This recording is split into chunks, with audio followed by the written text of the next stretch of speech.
고대 동아시아는 약육강식의 비정한 사냥터였죠. 힘없는 나라는 강대국의 먹잇감으로 전락했습니다. 오늘 파헤칠 진실은 제국주의 한 나라와의 충돌이죠. 서기 12년 중국 대륙에 거대한 지각 변동이 일어납니다. 한 나라를 무너뜨린 야심과 왕망이 신나라를 건국하죠. 왕망은 중원을 장악한 오만하고 잔혹한 독재자였습니다. 그는 주변국들을 짓밟고 권력을 과시하려 안달이 났죠. 왕망의 서늘한 시선이 북방의 흉노족을 향하게 됩니다. 흉노를 칠 막대한 병력을 주변국에서 강제로 징발하려 하죠. 그 강압적인 마수는 신생국 고구려에도 뻗어옵니다. 왕망은 고구려에 흉노 정벌군을 바치라고 명령합니다. 우리 군인들을 남의 전쟁터에 총알바디로 쓰려는 거죠. 고구려 백성들에게 이것은 끔찍한 사형 선고였습니다. 살아남기 위해 척박한 땅을 일구던 억척스러운 고구려인들. 강대국의 일방적인 횡포 앞에 깊은 분노가 끓어오릅니다. 강제로 징집된 고구려 병사들은 국경으로 끌려갑니다. 하지만 맹수 같은 고구려인들은 결코 순종하지 않았죠. 남의 칼자루를 쥐고 개죽음 당할 땐 싸우겠다 결심하죠. 징발되던 고구려 군사들이 일제히 무기를 들고 일어섭니다. 거친 분노를 쏟아내며 한나라의 통제선을 박살내버리죠. 무기를 빼앗은 고구려 병사들이 일제히 국경을 넘습니다. 압제에 짓눌렸던 분노가 무자비한 약탈로 변해버렸죠. 요서 지역의 중국 군현들이 끔찍한 불바다로 변합니다. 고구려인들은 닥치는 대로 한나라 관청을 습격했습니다. 빼앗긴 식량과 무기를 되찾기 위한 처절한 발버둥이었죠. 당황한 요서 대윤전담이 급히 군대를 이끌고 추격해옵니다. 하지만 도끼 품은 고구려 결사대를 막기엔 역부족이었죠. 흙먼지가 버티자 전담의 싸늘한 시신만이 땅에 뒹굽니다. 대국 한나라의 고위 관리가 고구려군에게 썰려버린 겁니다. 이 사건은 오만한 왕망의 이성을 완벽하게 끊어버렸죠. 지방관이 살해되자 중국 대륙은 발칵 뒤집히고 맙니다. 왕망은 끓어오르는 분노로 황제의 탁자를 내리쳤습니다. 감히 미개한 오랑캐 놈들이 천조의 관리를 죽이다니. 왕망은 이 사태의 모든 책임을 고구려에게 떠넘기죠. 복수심에 눈이 먼 그는 정계부대 파견을 즉각 명령합니다. 이 진압군의 총사령관이 바로 무자비한 교위 어무입니다. 어무는 피도 눈물도 없는 차갑고 치밀한 책략가였습니다. 무력으로 밀어붙이면 고구려의 거센 방역을 안으려 했죠. 그는 군사력 대신 뱀처럼 교활한 간계를 짜내기 시작합니다. 상대의 방심을 노려 단숨에 목줄을 끊어버릴 심산이었죠. 어무의 타깃은 고구려의 변방장수 고구려 추였습니다. 추는 국경을 수비하던 굳세고 용맹한 고구려의 무장이었죠. 어무는 추에게 우호적인 친서를 띄워 은밀히 유인합니다. 징발 사태에 오해를 풀고 평화롭게 협상하자는 거짓말이었죠. 대국이 먼저 고개를 숙여오자 추는 잠시 경계를 늦춥니다. 전쟁을 피할 수 있다면 협상에 나서는 게 당연한 판단이죠.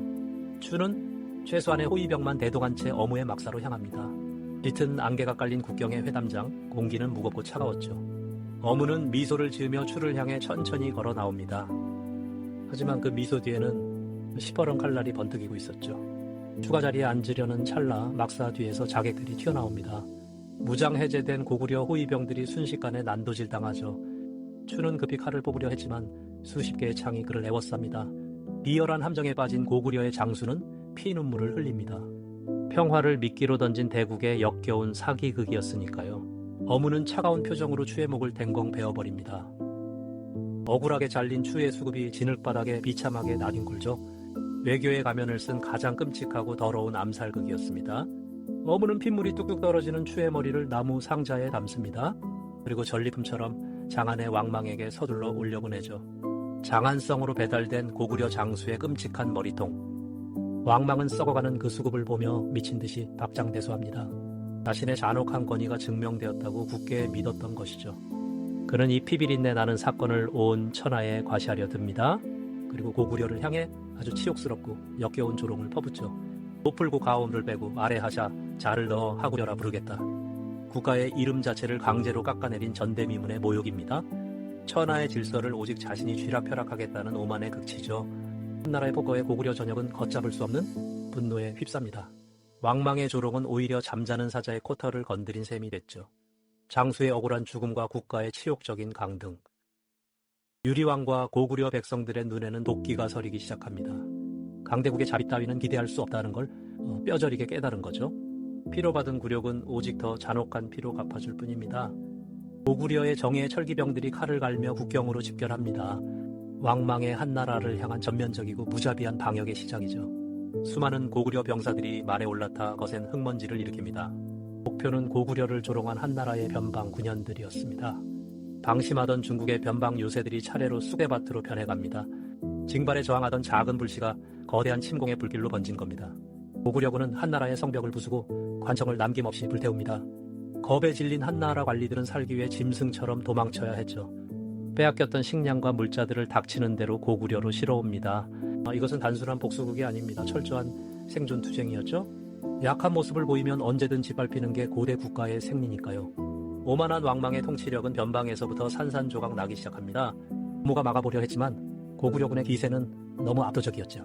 게릴라처럼 치고 빠지는 고구려의 맹공의 한나라는 속수무책이었습니다. 오히려 중국 내부의 극심한 피로감과 혼란만 걷잡을 수 없이 커졌죠. 자존심을 세우려던 왕망의 계획은 완벽하고 철저하게 실패합니다. 결국 하구려라는 멸칭은 한나라의 오만한 서류에만 남게 됩니다. 현실의 고구려는 변방을 유린하며 더 강력한 맹수로 성장하고 있었죠. 약소국이 강대국을 상대로 피를 흘리며 자주성을 지켜낸 겁니다. 강대국의 부당한 압박에 고분고분 엎드리지 않은 대가였죠. 하지만 억울하게 죽어간 고구려 우추의 목숨은 돌이킬 수 없습니다. 평화를 바랐던 한 장수의 뼈아픈 희생이 묻어있는 승리니까요. 고대 외교전은 이토록 차갑고 비열한 기만술의 연속이었습니다. 조약을 믿는 자는 죽고 칼을 쥐고 의심하는 자만이 살아남습니다. 도덕과 정의는 쓰레기통에나 처박힌 지옥 같은 생존 게임, 오직 스스로의 피와 땀으로 쟁취한 힘만이 절대적인 법이었습니다. 왕망의 신나라는 무리한 전쟁과 폭정으로 안에서부터 썩어갑니다. 결국 전국 각지에서 불만을 품은 백성들이 미친 듯이 들고 일어나죠. 고구려 정벌의 헛된 야망은 제국의 목을 조르는 치명적 독약이 됐죠. 서기 23년 오만한 독재자 왕망은 반란군에 의해 비참하게 죽습니다. 그의 목 역시 그가 배웠던 고구려 장수처럼 거리에 내걸리고 말았죠. 뿌린 대로 거둔다는 인과응보의 잔혹하고 차가운 결말이었습니다. 반면 고구려는 이 치열한 항쟁을 거치며 군사적 결속을 한층 다집니다. 중국의 간섭을 배제하고 독자적인 거대 제국의 기틀을 닦게 되죠. 휘바람부는 대륙의 혼란기를 틈타 맹수처럼 몸집을 불린 겁니다.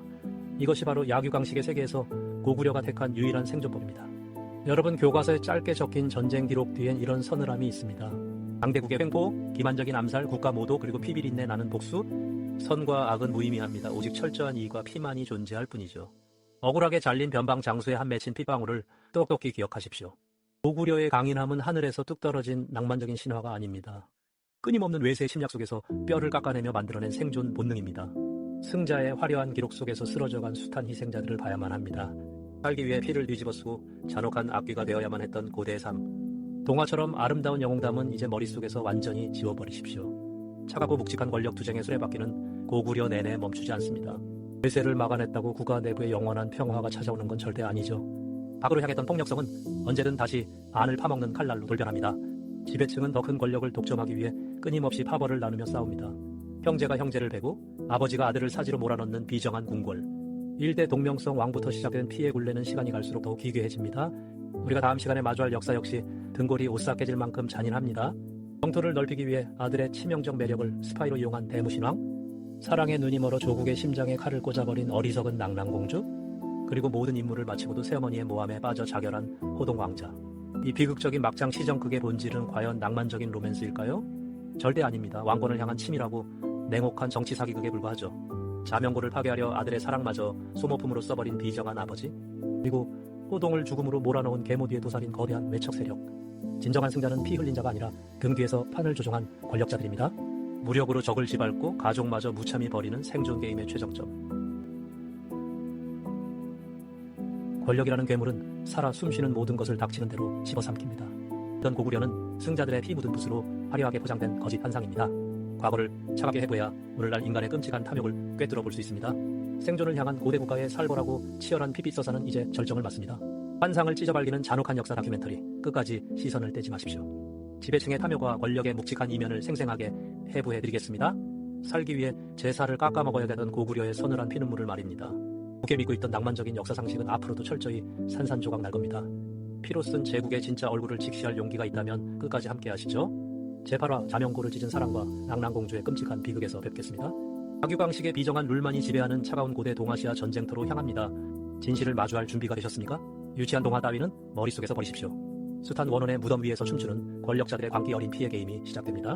차가운 역사의 메스로 썩어빠진 인간의 탐욕을 남김없이 도려내 드리겠습니다. 피로 쓴 제국 7번째 장 하구려의 치욕과 고구려의 처절한 방역을 마칩니다.